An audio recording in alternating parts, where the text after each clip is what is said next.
Shalom shalom bakunzi ba Jerusalem Expedia, kaze cyane mu nyigisho agakiza muri ya ntumbero kandi dusubire kubibutsa mu ntumbero yo kubohora imitima ya benshi baboshwe na wa mugwanizi mu izina rya Yesu Kristo. Ubuheruka ubutaha twari twigishije kwijambo agakiza, twari twababwiye guhera mu ntango ingena agakiza kaje kubera iki, agakiza kubera iki, agakiza twakaronse kubera iki hari haje agakiza, kubera iki abantu bakeneye agakiza bakakira gute. Uno munsi rero twashaka kubona kurabira hamwe bakabaho gute, agakiza tukabaho gute, kuko agakiza twarabiravye mu ntango mu kiganiro giheruka, twarabiravye dusanga agakiza n'umuntu, agakiza ni Kristo. Twabisanze muri Luka 2, usomye uhereye ku murongo wa 25 ukamanuka ku 30. Reka dusome 20 gusa, umurongo wa 25 na 26 turasubira tuce tuja ku 30. Bavuga ngo kandi muri Yerusalemu ngo hari umuntu yitwa Simeoni, ngo yari umuntu agororotse kandi yubaha Imana, yararorereye uguhumurizwa kw'Abisirayeli. Mpwemu yera yari kuri we, yari yarabwiwe na mpwemu yera yuko atazopfa atarabona Kristo w'umwana w'Imana. Rero ku murongo wa 30 niho haca havuga ngo kuko amaso yanje abonye agakiza kawe. Aho yavuze gutyo aheje gukikira umwana yitwa Yesu bamuzanye mu ishengero. Rero agakiza twasanze ari Kristo. Kristo niwe gakiza, Kristo niwe twakira, no kugira ngo tuje mu kwitwa abakizwa, kwitwa abakristo, tuba twakiriye Kristo nk'umwami n'umukiza. Biri mu Baroma 10 umurongo w'9 n'uw'10, niho tuvuga ngo turamwakira nk'umwami n'umukiza, tukaca tubihindurirwa ubuzima bwacu. Rero kuri uno munsi twashatse rero kugira ngo tukomerezeho kwiga ijambo ry'agakiza, tukarikomereza hehe, tukarikomereza kuvuga ngo agakiza tukabaho gute. Ariko ntarabandanya, ntaraninjira, reka umusore turi kumwe yipresente, kuko niho tugitangurana iki gikorwa. Bwa mbere nagikoze ndi jenye.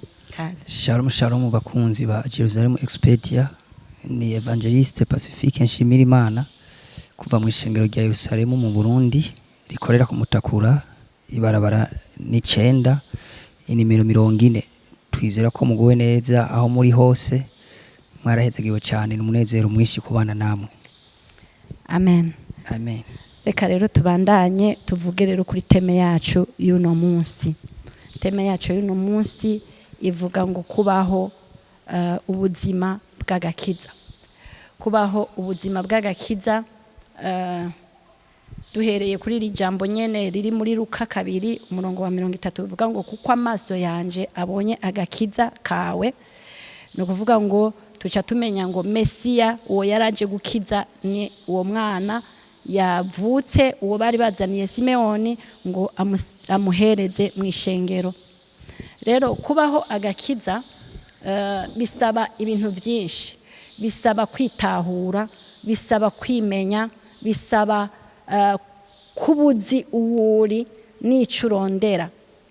Kuko Imana irema, twarabivuze mu ntango, Imana irema yaremye umuntu ngo ase n'Imana, yaremye umuntu ngo ase nawe. Ariko birahinduka, isi irahenda umuntu. Eva na Adamu barahendwa n'inzoka, Satani arabahenda, barakora iby'Imana yababujije, baca bakorokera mu caha, baba baratandukanye n'Imana, urupfu ruba rurinjiye mu bantu. Kristo rero ariwe Mesiya, ariwe gakiza, yaraje kugira ngo atugarukanire ivyataka, yaraje ngo adusubize muri bwa buzima bwo mu ntango bw'Imana yadushatseko. Imana yari yadushatse ngo duse nawe, ngo tureme umuntu mu itanguriro rya mbere igice cya mbere umurongo wa 26 niho havuga ngo tureme umuntu ase natwe, ngo mu ishusho y'Imana niho yaremye abantu. Rero muri iyo shusho y'Imana niho twari, ariko ntitwagumye muri iyo shusho kubera Satani yahenze abantu ba mbere baremwe. Ariko Imana ntiyabirekeye ngaho, kubera Imana yitwa rukundo. Tuzovyiga ko mu biranga Kristo ari byo dutegerezwa kubaho, tuzobiraba mu nyigisho zikurikira. Ariko Kristo Imana rukundo ntiyigeze ibiheba, ntiyahebye umugambi waratakaye, ariko Imana ntiyaheba umugambi wayo kugira ngo irema abantu basa nayo, baza kwerekana ubumana ngaha ku isi. Rero ngaha ku isi turabayeho ubuzima butari ubwo twaremanywe, butari ubwo twagenewe, ubuzima bw'ubwomekano, novuga bw'ubwomekano tuza turatirisha tukabona ku isi ngene babayeho, natwe tugaca dushaka kubaho nk'abajya. Ariko ubwa mbere intango ya byose twari dufise ubuzima twaremanywe bw'Imana. Ariko bumaze gutakara niho Imana yagize imigambi myinshi. Mu migambi myinshi yakoze hariho iyo yabanje gukuraho isi ikoresheje Nowa, irazana abavugishwa, irazana abantu b'ubwoko bwose kugira ngo irabe ko abantu bosubira hahandi biranga. Irateba igira inama mu ijuru. Kristo umwana w'Imana aravuga ati jewe nzoja gucungura isi. Gucungura rero isi, gucungura umucunguzi, ntidushobora kugitahura neza kuko iyo tuvuze gucungura wo kwibaza ko ari gusubirira, ariko ubundi gucungura si gusubirira. Gucungura n'ukugura wa muntu ukamwaka ubuzima bwiwe ukamuha gwawe. Abashobora kubimenya nabize histoire.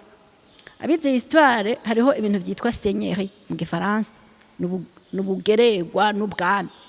Hajya umugeregwa ntiyigeze abafise ubuzima bwiwe, yaraguzwe n'umwami, yaraguzwe n'umutware. Nuvuga ngo ubuzima bw'umugeregwa, ubuzima bw'umugurano buba buri mu maboko y'uwamuguze. Rero iyo tuvuze agakiza, iyo tuvuze gucungurwa, twumva umengo n'umuntu yaje kudusubirira mu kibanza. Oya, ntiyaje kudusubirira, ntiyaje kuvuze ngo ncungura mu kibanza ndimwo, wo kwibaza ngo nsubirira muri iki kibanza. Ariko suko nukuvuga ngo wewe ubuzima bwawe butakarira muri bwa buzima bwa wa wundi w'ubwa mbere. Rero Kristo yaje ngo ubuzima bwacu butakarire mu bwacu bwapfuye, butakarire muri we, turonka ubuzima bushasha. Rero nico gituma yitwa umucunguzi. Ugiye kuraba ngene ubuzima bw'abagura abandi, no muri Bibiliya turasoma ahantu bavuga ngo umucunguzi wanyu ninde. Mu miryango ya kera baracungurana, nuvuga ngo yabaguze ubugingo bwawe. Ibyo ndabivuze ncisha hejuru ko nikindi cigwa kirekire. Rero agakiza, Mesiya yaje kuducungura, yaje ngo ubuzima bwacu bwapfuye, bwapfiriye muri Adamu na Eva, butakarire muri Kristo, turonka ubuzima bushasha bwo mu ijuru. Amen. Manishimwe. Rero aha rero iyo tuvuga ngo tubeho ubuzima bw'agakiza, agakiza rero nuko gutakarira muri Kristo, nuko gufata ubuzima bwawe ukabutakariza muri Kristo. Iyo rero tugiye mu Baroma 9, mu Baroma 10, Abaroma 10 umurongo w'9 n'uw'10 bavuga ngo kuko ni waturisha kanwa yuko Yesu ari umwami, ukizera mu mutima yuko Imana yamuzuye imukuye mu bapfuye, uzokizwa. Kuko umutima ari wo umuntu yizeresha akaronka ukugororoka, kandi akanwa akaba ariko yaturisha akaronka agakiza. Kuronka agakiza rero turavyatura n'akanwa, ariko mu buryo butagaragara, mu buryo bw'imwemu, dutakariye muri Kristo. Si ibintu turonse, iyo mpereza iyo telefone yiwe canke iyo mikrofone yiwe canke ikintu wompa icyo ari cyo cyose ngo ndakiriye. Oya, si ikintu twakiriye, n'ahantu dutakariye. Ni ikintu turonse kugira dukorokeremwo, ntaba kiboneka ko ari jewe, haboneke uwundi muntu mushasha. niko kitwa rero agakiza. Kukabaho rero ni ukuvuga ngo kwemera gutakarira muri we complètement gose gose atanakamusigaje, ariko turagendamwo tugasiga, sinzi ko ari amaguru hanze, sinzi ko ari amaboko hanze, ariko tugendamwo akamanya, ntitugenda wese, kuko tugiye wese ntaba kiri twebwe, ni Kristo muri twebwe. Ni ukuvuga ngo jewe umubiri wanje uzowubona ari jewe, mugasije nagitinga, sije nkora, sije mvuga, ni Kristo avuga muri jewe, sije nkora, ni Kristo akora muri jewe. Ni ukuvuga ngo naraguzwe, naramaze gukorokera ahantu ntakiri jewe, sinkigenga, muga nduwidegemvya muri Kristo Yesu, muga sinkigenga ngo nkora ivyo nshaka, sinkigenga ngaha kwisi ngo mvuge uko nshaka. Hariho metode, hariho ibigenywe kuvuga, hariho ibigenywe gukora, hariho inyifato, hariho imvugo, hariho ni byose mbese by'umuntu dutegerezwa gukora kugira ngo tube babandi Imana ishaka ko tuba, kuko yashaka ngo duse nawe, nabugingo n'ubu Imana ishaka basa nayo. Dusubiye inyuma gato tukaraba mu isezerano rya kera, Imana ishaka gukura yarirondereye ubwoko, Imana yarirondereye ubwoko ikoreramwo kugira itanga akarorero basi, kuko yari yashatse kubikorera muri bose biranga, acashaka kubikorera basi mu bantu bamwe kugira ngo izoronderemwo mbere ariho hazovamwo n'uwo mukiza. Irironderera ubwoko bw'Abanyisirayeli, ihitamwo umuntu yitwa ngo mu bantu bose bo mu isi kiraraba, yasanze Aburahamu ariwe muzima, yo kwitwa basi ko yopfuma par raporo y'abantu, itwara umuntu yitwa Aburahamu ikimuhindura izina imwita Aburahamu, risobanura ngo sekuru w'amahanga. Imushira ahantu imubwira ati Aburahamu, va mu gihugu ciwanyu no mu nzu ya so, ndagutware ahantu mu gihugu nzokwereka. Yashaka umuntu bakorana kugira ishike kuri ya ntego, kuko Imana yari ifise umugambi wo kugira ubwoko busa n'Imana, kuko isi yari yamaze gutwarwa na Satani yamaze kuba umwami wayo, isi itakiri y'Imana, isi yamaze kuja mu maboko ya Satani. Imana kiravuga ati uko umugambi wanje nawe utanguje, sineshuwa sinanigwa jewe Imana, ndashaka nereke abantu bakeyi basi ubumana bwanje, ingene Imana yomera ngaha kwisi. Hamwe bavuga ati dushatse kubona Imana tworaba nde, ikitora Aburahamu imushira ahantu ikimwita Aburahamu, na Sarayi imwita Sara, imubwira ati muzovyara, muzorondoka, muzoba abakwiye kwisi yose, kandi ngo uzobahezagira nzomumuhezagira, uzomuvuma nzoba muvuma, kandi ngo muzoba umugisha w'amahanga yose. Rero abitwa ab'Imana uno munsi turabuzukuru b'uwo mugabo Aburahamu. Rero imaze gutora ubwo bwoko, Aburahamu yaragiye arakora ibyo ategerezwa gukora, iranamubwira ko azorondoka abantu buzuye isi, ariko yasize umwana umwe mu nda yiwe w'isezerano, muga yavyaye babi. N'inyuma yaho Bibiliya tubwira ko hari abandi yavyaye, ariko tuvuga umwe kuko niwo Imana yitoreye, Isaka. Muri Isaka rero hacavamwo Yakobo n'uwundi bari kumwe, sinirirwa ndamuvuga ko siyo ntego yanje, nshaka kuvuga iyo dukomoka n'agakizi yo gakomoka kugira tukabeho. Nukuvuga ngo yaravyaye Yakobo araca muri rya nzira nyene yaciyemwo ashika ahantu avyara ku bagore babiri, ariko ageze gusubira inyuma iwabo agera ahantu ngo agwana n'umumarayika, aramubwira ati sinkurekura utampezagiye, kubera Yakobo ngo ryasobanura igisuma. Aravuga ati je sinshobora kubandanya mbaho ubuzima bw'igisuma, kandi nitwa umuntu w'Imana, mpindurira mpa izina, nyereka nanje, kuko izina ryanje ndazi ko ndi umwuzukuru wa Aburahamu, nduwahezagiwe, naho nshika hose harahezagirwa. Mugabo kuki nitwa igisuma, baranigana ngo ijoro ryose, mu gitondo buriko buraca umumarayika aramubwira ati ndekura, aravuga ati sinkurekura utampezagiye. Aca aramubwira ati witwa gute? Ati nitwa Yakobo, risobanura igisuma. Ati ntuciswe Yakobo ukundi, wiswe Isirayeli. Isirayeli bivuga ngo ubwoko bw'Imana. Niho rero iryo jambo rikomoka. Benshi barapfa kurivuga ntibazi iyo riva kandi biranditswe. Rero turabanyisirayeli, turi ubwoko bw'Imana, ariko ubwo bwoko bw'Imana ntituramenya Imana neza. Turakeneye rero kwigishanya kugira ngo tumenye Imana. Rero kugira ngo tubeho rero agakiza by'ukuri, dutegerezwa kubanza kumenya Imana ishaka iki muri ubwo bwoko. Aho icyo nashaka gushikako, yaragiragera ahantu igendana nabo, babavuma ntibavumika, iravuga ngo ni ubwoko bwiharije butavumika. Baramu na Baraki barabigerageje ntibuvumika, kandi ngo ni ubwoko buri kwa bwonyene butivanga n'ayandi moko, ariko buri kwisi, ariko ntibwivanga n'ayandi moko. Bivuga ngo natwe turi ngaha ku isi, ariko ntitwategerezwa kwivanga n'ayandi moko, ariko turagerageza kubaho ubuzima tubona mwibarabara. Ubuzima mbonye bariya bagize nanjye nkaca nshaka kubugira, nkumva nivyo biryoshe, ariko ubundi Imana yakoze ubwoko bw'abantu bativanga n'ayandi moko, bari kwa bonyene, batavumika, badakorerwa ko ikintu na kimwe kiretse Imana yonyene niba afise ku burenganzira. Twebwe rero agakiza kacu nukuja hahandi tuba ubwoko bw'abantu bukorerwa ko n'Imana gusa, ata muntu numwe kuri ino si ashobora kugira uruhara na rumwe ku buzima bwawe canke kwibaho ryawe canke kuguhezagirwa kwawe. Dutegerezwa kubaho ubuzima bukomoka ku Mana yonyene, ata wundi muntu numwe aburimo abijamo. Rero bariko baragenda, Imana yagumye ibereka intumbero yayo.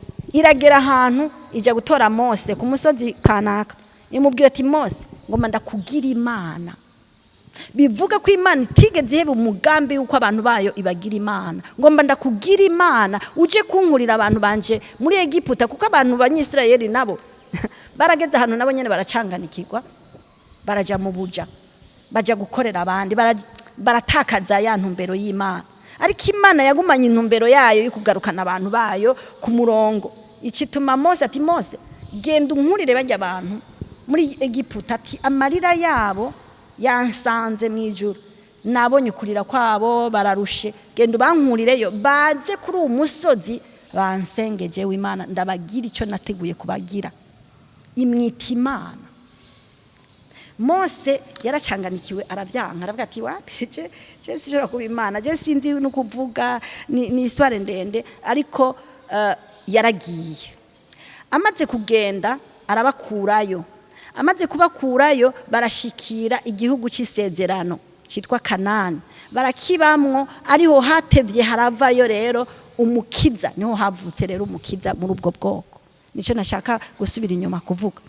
Rero Imana yamye ishaka ko tuba Imana, ariko byaratunaniye kabisa, biratunanira. Mesiya rero aca araza.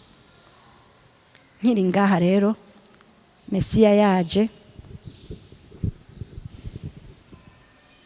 Mesiya yaravutse, aravuka mu gihugu citwa sinzi ko ari igihugu, niko ari gisagara Betelehemu.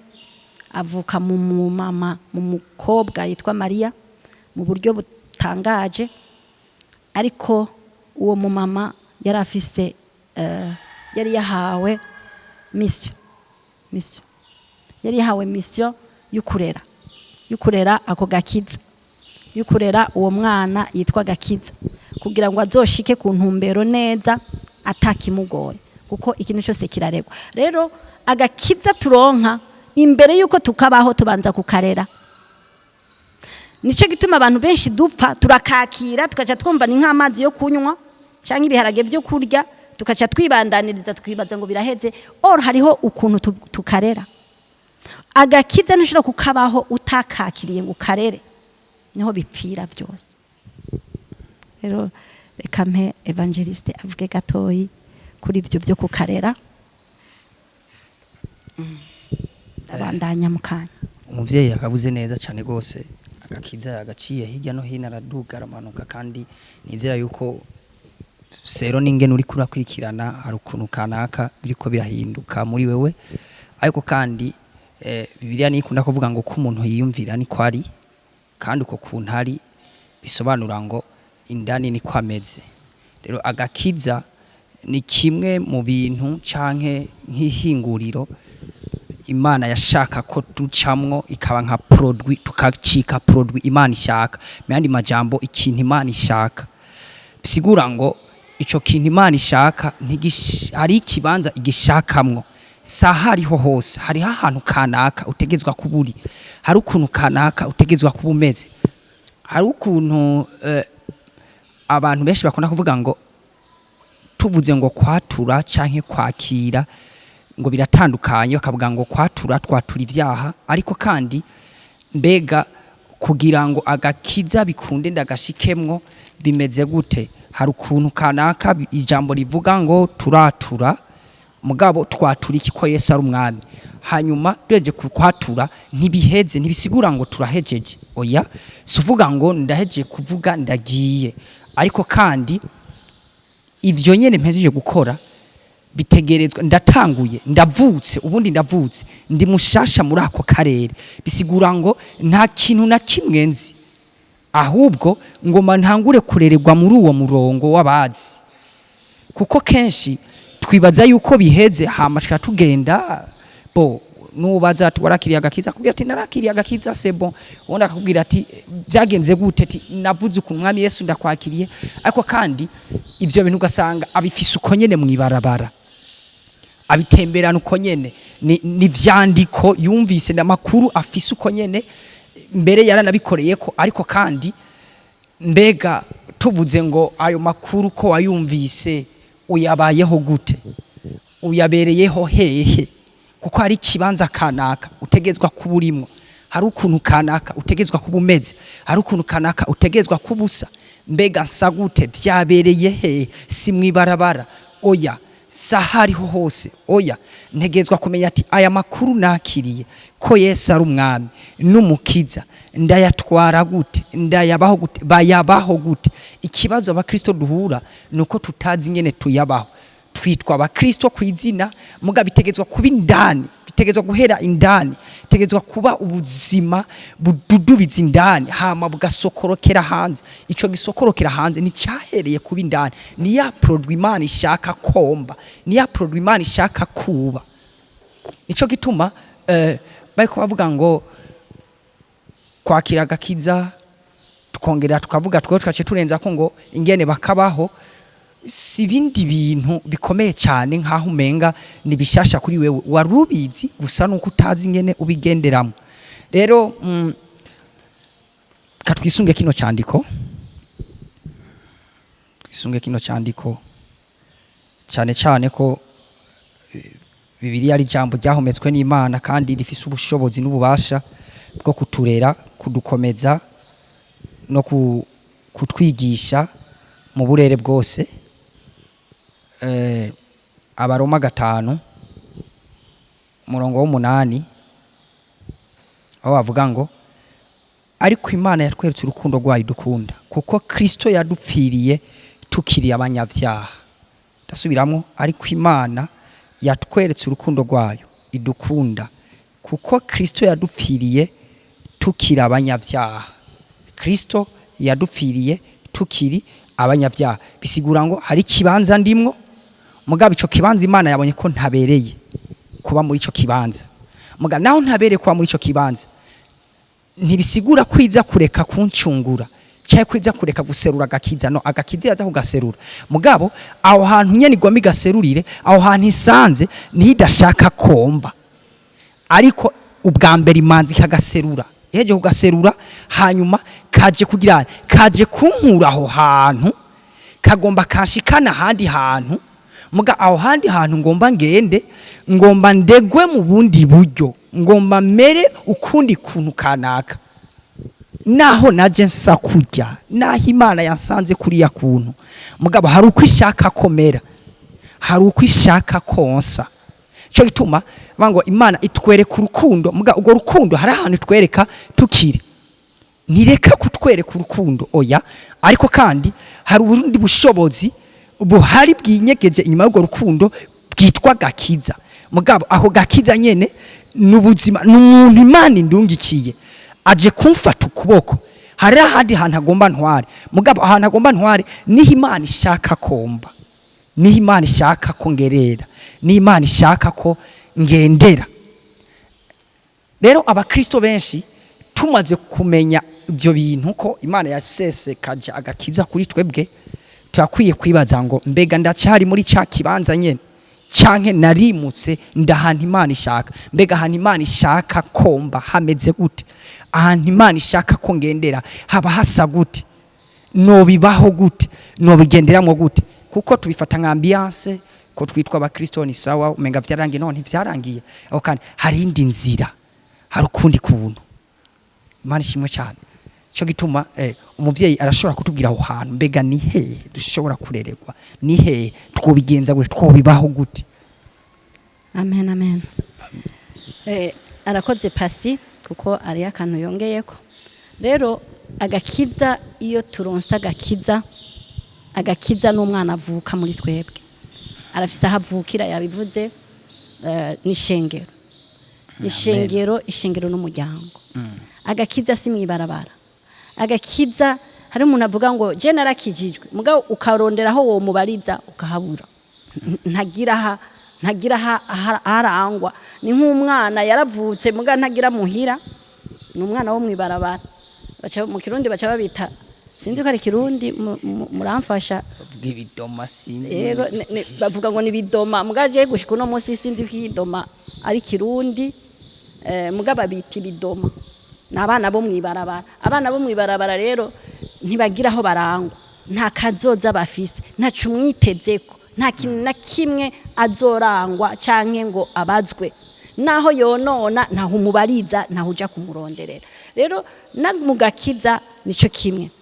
Agakiza kugira tukabeho dutegerezwa kuba dufise umuryango, dutegerezwa kuba dufise muhira, dutegerezwa kuba dufise umuvyeyi, dutegerezwa kuba dufise aho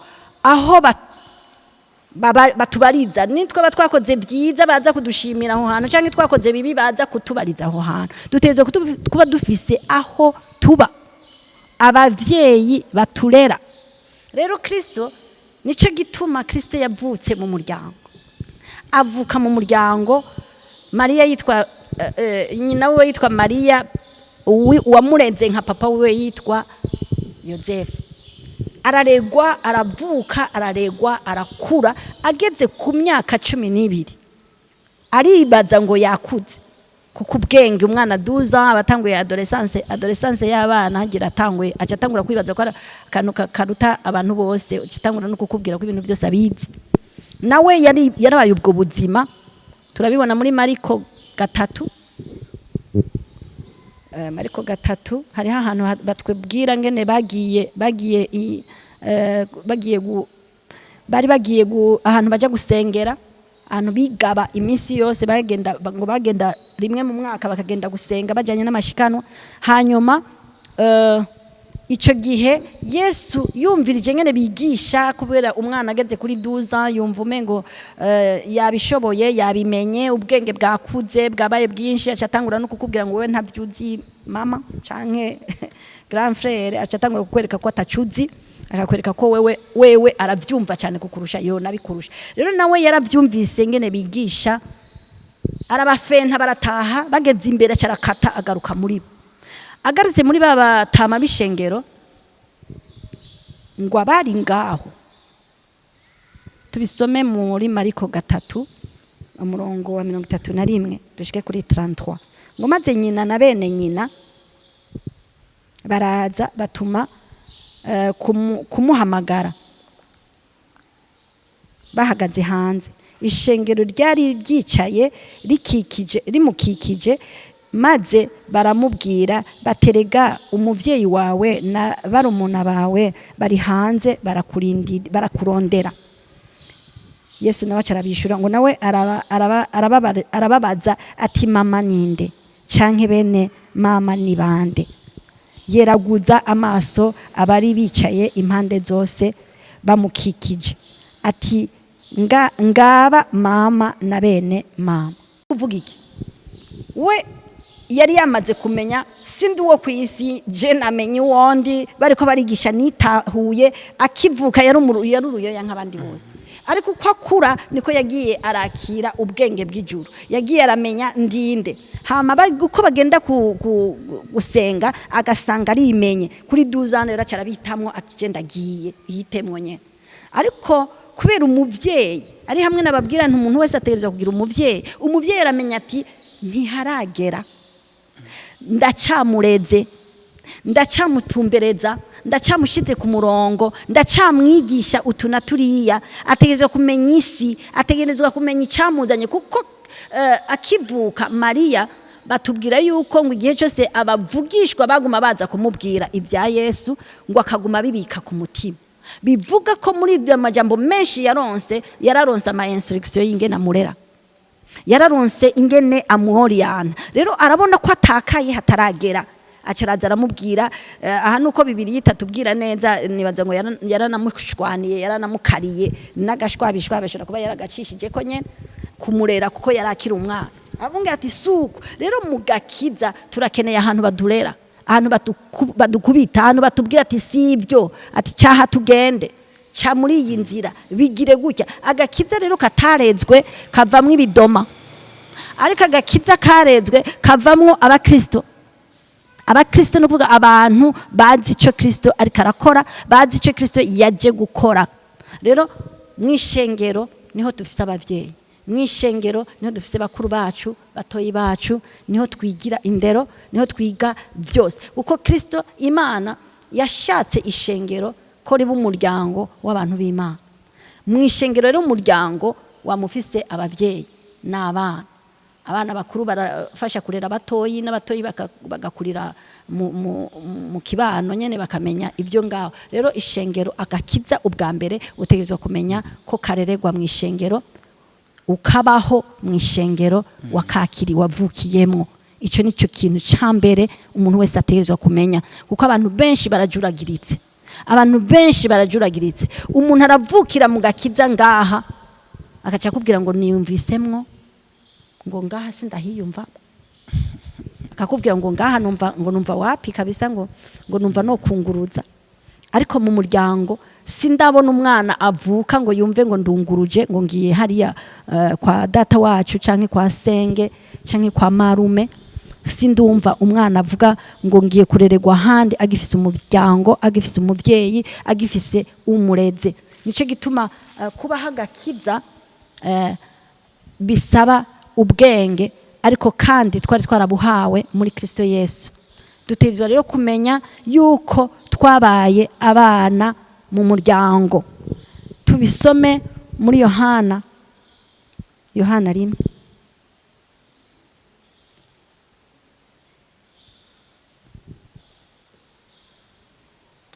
Yohana 1 umurongo wa 12 havuga ngo ariko abamwakiriye bose yabahaye ububasha bwo gucika abana b'Imana nibo bizeye izina ryiwe twahawe ububasha igihe twakira agakiza twahawe twese ububasha bwo kwitwa abana b'Imana twahawe ububasha kuko twamwakiriye twese twaramwakiriye abamwakiriye bose yabahaye ububasha bwo gucika abana b'Imana nibo bizeye izina ryiwe iyo twizeye izina ryiwe rero aho tuvukiye burya naho nyene mu rugi wacu burya nyene niho Imana iturondera burya nihajya nyene Imana igushaka burya hari igihe tujya kuriyerera twiyumvira ngo turiko turakora ibikorwa by'Imana ariko tugasanga twagiye kuyerera hariho mu mandiko ya Bibiliya ahantu havuga ngo umwana w'igishushushungwe yakuriye kwa se akurira kwa se ari abahungu babiri kandi barezwe neza bameze neza cyane se atunze kandi azi ko ivyo atunze ari vy'abahungu biwe ariko umwe aravyitegereza acabwira se ati data je ngomba niki ngomba ngende kabisa kandi mpa umugabane wanje je nunguruze nje kubikoresha numva ko ndi jewe je nibaza yuko wowe hari aho uduhenda canke udukoresha ibitari byo reka je kubibamwo ukwanje se ntiyahiga imanze ntiyigeze avuga ati oya mwana ibi ni oya yamubwiza ati nta kibazo na kimwe umugabane wawe nguyu urugendo rwiza. Umwana aragiye, uwundi yumva yogumana na se, agumana na se nyene, yaguma mu muryango. Uwo yagiye nta misi yaheze, yaciye yumva nyene bya bindi papa yamwima, nkuko kwaba bana bacu bo mu bisagara cyane cyane canke na ruguru, wumva je mu gisagara ni muri ambiance utwo afise twose mu bubare, mu mahoteli, mu bibanza byo kwinezereza. Nawe aja mu kwinezereza, agiye mu kwinezereza ubutunzi bwose burahera, bwose bumuherako. Atangura kuja kurondera n'icarya arakibura, aja gusangira n'ingurube. Ariko umunsi umwe ariyumvira ati kandi kirofa je ndikijuju, papa aratunze, afise n'abakozi biwe, abakozi atari abana biwe, barya neza, barya ku meza cyo kimwe nawe. None jewe ndiko ndapfa nabi kubera iki? Ego narakosheje. Aravuga ati je yigira inama ati ngomba nigira inama, nzogenda nshika imbere ya papa mvuge ngo papa data naracumuye, ngirira imbabazi ngaruke mu bana. Rero turibagira yuko abavyeyi ntibigera bagira ishavu ry'umwana gushika naho bumva ko bumuheba complètement. Se yarazi bizoba, se yari azi neza ko atazobimarana n'umwanya na muto, kuko yarazi yuko ntavyaramenya, ntarakura. Ni nkukuye Mariya yakurikiye Yesu, kuko we yarazi ko afise mission nini y'isi yose, ntiyamwemereye ngo abanza aje kubanza kuvyonona, yamugarukaniye hafi. Ntiyiri waramureka ngo aje kuvyonona, ariko uwo mupapa yamuretse azi neza ko azomugarukako. Mariya ntiyabiretse kuko ntavyo gufyina mu bintu by'Imana, kuko vyotakara tugasanga bitakaye byose, tugasanga bisesetse une fois pour tutagishobora kuronka kubiyora. Ariko uwo mwana yari kuyerera akazoteba gahura na mwene wabo canke na se wabo canke na se akamugarukana. Ariko ivyo mu buzima ntitukabikineko. Mariya ntiyakinye, yaje ati ingo ntiharagera kugenda. Ariko uwo mwana yaragiye aragenda ari nezereza, muga mu nyuma aramenya ati kwa data. Natwe no Mugakiza hariho abana bagenda bakamenya ko bakosheje bakagaruka, n'abandi bagenda complètement. Rero umuntu wese ngaha yategezwa kumenya kubaho ubukristo bwiza, agakiza kikeza, nukumenya aho urerewe, nukumenya aho bikorera, nukumenya ingeno bigenza. Kuko umwana aravuka akaregwa, agakura, akarungikwa. Rero iyo umuvyeyi atarakurungika, guma hamwe. Kuko Kristo imbere y'ukuza gutanga agakiza nyene mu bantu, Mariya niwe yamuhaye faveur, aramubwira ati harageze etere iheraba imivinyo yabaheranye. Yesu rero kubera yari yamenye nawe nyene ko yahageze, ntiyasubiye kwirukanga nka kwa kundi ataragurika, cyarambanza aramubaza ati duhuriye hehe ga wa fasoni weje ko mission yanje tutakiyisangiye. Buri yari yamaze kubona nawe nyene ko agomba tangure vyukuri ararungitswe. Umuntu arungitswe rero arafise ngene akora, n'umuntu atararungikwa arafise ngene akora. Agakiza rero nukumenya ngo twacitse abana b'Imana. Kubaho ubuzima bw'agakiza twakiriye bisaba ingingo nyinshi. Muri izo ngingo nyinshi rero dutegerezwa kumenya zimwe. Muri izo ngingo tumenya Imana yadushiriyeho, tumenye ngo yadukuye habi, yadukuye mu vyaha. Niri twabonye mu Baroma 5:8 ngo yadukijije tukira abanyavyaha. Rero ni wabona umunyavyaha muri inzira y'agakiza, ndiko ngenda dutera ku musozo, ndaza kumuha agashimangire. Ni wabona umuntu ari mu vyaha, ntukamwigizeyo, kuko twarokotse na twese tukira abanyavyaha. Tuhari kugira ngo twereke inzira, twereke umuco, kuko muri izo ngingo nkuru z'abakijijwe dutezwe kumenya ico twabaye muri Kristo Yesu. Twabaye iki? Twabaye abana b'Imana. Cyo ni cyambere. Abana b'Imana bitwara gute? Twabaye umuco tumurikira abandi, turi umunyu w'isi, turi abantu bategezwe guhagarara, abandi bagahagurutsa abandi, bakaja imbere, abandi bakabakurikira. Dutegerezwa kuba abantu bamurikira abantu, dutegerezwa gukoresha urukundo ataco rufatiyeko, kuko Kristo atwigura yatanze urukundo, wiyumvira urukundo yadukunze, yatwiguze tukira abanyavyaha. Twebwe ariko kugira dukorera abantu tubanza kuraba kandi n'abakijijwe n'abari muri ako gakiza, niko abantu benshi tugenda naha ngomba kubanza kuvuga cyane nkebura abakizwa abantu bakiriye agakiza nitwategetswe kugenda nk'abisi kugira ndagukorere sindinda kuraba ico ndakungukako kugira ndagufashe sindinda kuraba intere kanaka ntegerezwa kubikora mu rukundo kuko nanje narakunzwe ataco natanze ntegerezwa guhagarara ahantu nzi ngo ndi icitegererezo umuntu yondabira kwiki turi umuco ngo iyo umuco uje umwijima wose urahunga umwijima rero muri aka karere turimo ni ibyaha ni ibintu bitari byo ni ibintu byose bidutuma kugenda nabi ni inzira zitari n'ubukene ni ingwara kuko hari igihe turiko turiga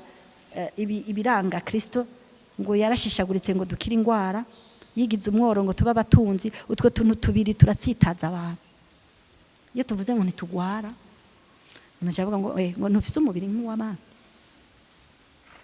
turagwara ariko igwara ryacu sico kimwe n'iry'abandi turagwara ariko tukamenya ngo jewe naho ngwaye sindinda kuja kwa muganga ariko kandi hari n'abarinda kuja kwa muganga si kibi kuja kwa muganga ariko ukamenya ngo jewe ingwara injeko si yo kunyica niyo kugira ngo Kristo amenyeka haleluya amen ubukene iyo tuvuze ubukene ndabyibuka tutangura kwigisha ibyo kuvuga ngo turabatunzi aba batipe bakiri imiyabaga baca bagenda hajya hanze ati ewana ntibavuze ngo turabatunzi zana nk'igihumbi none leta franga nyereka bumva umengo ubutunzi n'amahera nibijya bipapuro ariko twomenya yuko amafaranga ubuhoho mu isi ya none nta muntu akigendana amafaranga gutya n'amakarata n'amahera elektronike kandi nkaba ntunze amamiliyoni mbaza rumwe ngaha ntago mfise iki nico cerekana ko ubutunzi bwacu atari bya bipapuro by'amafaranga bijya bishaka kuduhinyuza mu buryo bw'imwemo ko ubutunzi atari ibyo ufise ubutunzi nico uvara nico wewe burya kujya ajya amamiliyoni ufise bijya ufise hariya byose ni wewe ubutunzi c'est toi rero Kristo yaje ngo tugaragaze ubutunzi kwisi yaje ngo twerekane ubutunzi yaje ngo twerekane amagara meza yaje umwana hariho umwana yampamagaye ampamagara ati ingo mama turafise ikiganiro turafise inyigisho namwize ndagwara mugarambira ati none ko uhora utwigisha kutagwara ko tutagwara mama none ugwaye bite ati ushitse ngaho uzoba wakize ndamubwira nibyo si ntitugwara kandi nibyo ndaza muga mu mwanya ukubisengera kugira nshobore kuko hariho etape ugendera Imana ishimwe rero ibi byose no kuvuga ngo iki umubiri uguma ari umubiri urasonza na Kristo yarashonje umubiri uragwara ariko ikiri ndani muri wa mubiri wo kivyutse ukagikoresha bya bindi byose bica bihagarara tugomba kwiga rero kwa gakiza twaronse byose twaronse ubuzima bwose en totalite twari twaratakaje muri Adamu na Eva rero akagakiza ndashaka ko tuzogenda twiga gakiza kuko nico kintu tutaramenya tucitwa muga tutakizi ubwa mbere kukabaho arico nshaka gusubiramo gushimika kuko tuzobandanya twigisha kuri iri jambo nukumenya aho ugakuriza aho wavukiye naho ugakuriza naho bikorera umaze kubimenya ibisigaye ni imyimenyerezo uhabwa n'abari imbere yawe urabira kubari imbere yawe si ikintu gikoroka kiva mu kirere na Kristo Yesu yabyerekwa na mama wiwe yabyerekwa nabo bavukana yabyeretswe n'abaherezi yaragiye mu isengero arabona abaherezi nyene babigenza ati naje no bigira bijya kuko biri muri jewe arisanga nukuvuga rero ibintu dutekeye si ibintu biri ahantu bitavayo turinda gucukangura canke mbanza kuja guhura nuriya canke mbanze kuja hariya nabonye umengo niho hari fire umuriro kurusha handi siho haduha gusokorora ikiri muri twebwe ikiri muri wewe nitahura ryawe naho ukuriye kandi ukavyakira kuko ijya mihana tubona iyo turiko mu mihana y'uwacu hariho abatunzi bigaragara n'abakene bigaragara ariko sindabona umwana w'umukene yimukira ku mutunzi ngo ni kubera iwabo bakene ahubwo akora muri faso yo kugira nawe azoshike kuri bwa butunzi yabonanye bariya kuko nta kintu na kimwe bamurushije kugira bamuronke ubwo butunzi. Donc dutegerezwa kubaho ubuzima tumenya ngo ico ntekeye nico kizonganisha nabariya washaka kibansumbisha ndabasumbe. Rero ndiko ngana ku musozo reka banze mpe evangeliste agashimangire gatoyi hanyuma tuce tuza dusozere ku byuno munsi twigishije ko hama tuzogaruka kuri aka gakiza nyene turaba ama etape ducako kugira ngo agakiza gakure mu bantu gashimikwe kandi tukabeho by'ukuri. Ubundi ubuzima bw'agakiza si ubuzima bw'abantu, oya mvuze si ubuzima bw'abantu nuko umuntu ubuntu ntavyo yoshobora, ariko bisaba yuko ubaho utari umuntu mubiboneka uri umuntu, ariko mu bitaboneka utari umuntu. Mvuze mu bitaboneka nukubera yuko n'ubuzima mugabo bw'indani kandi ahantu kanaka babitubwiye neza mu ishengero hakaba ari n'umuntu akureze, bisigura ngo umuntu ntavyo yoshobora, ariko birasaba ikindi gicapo gitandukanye n'umuntu kugira ngo ubwo buzima tububemwo bunatuzanire n'inyungu, bikunde dufate ishusho Imana ishaka ko dufata, bikunde tumere nk'uko Imana ishaka, apana twebwe uko dushaka. Kubera ko tuvuze agakiza wo kwibaza ngo ko nakijijwe ibisigaye ndimenya hama Imana ihezagire. Oya, ntegezwa gukora ibiri mu murongo w'Imana yashatse ko inkiza. Hari icatumye inkiza, cyo tuma Paulo yakunda kuvuga ngo sinibwira ko nashitse muga ndabandanya, agakaca arenza ko akanavuga ngo shike kukumenya icatumye amfira, hama akavuga ngo nshushanywe n'urupfu rwiwe, yinjira ahantu amenye ukuri, hama ukuri kumuhe kwidegenza by'ukuri, avuga ati burya naho ndi mwisi ko Yesu yavuze ko ntari uwisi, sindi uwisi, ndi libere, ndi mu vyiyumviro vy'Imana, ndiko ndakorera ahantu muga ivyo ndiko ndakora Imana iravyemera irabishima, ndi Mugakiza rero sindi hanze yako, ndarezwe. Burya ivyo ndiko ndakora nibihesha data wa twese icubahiro, kubera iki ndi muri we, ndi ndani mfise ivyiyumviro nk'ivy'Imana, meze nk'uko Imana ishaka komera, kuko kenshi turi hanze yuko Imana ishaka ko tumera, canke twiyumvira yuko hanze yuko Imana ishaka ko twiyumvira. Kandi dufise agakiza, kandi twarakiriye agakiza, ariko kandi agakiza n'ubuzima atari ubw'abantu.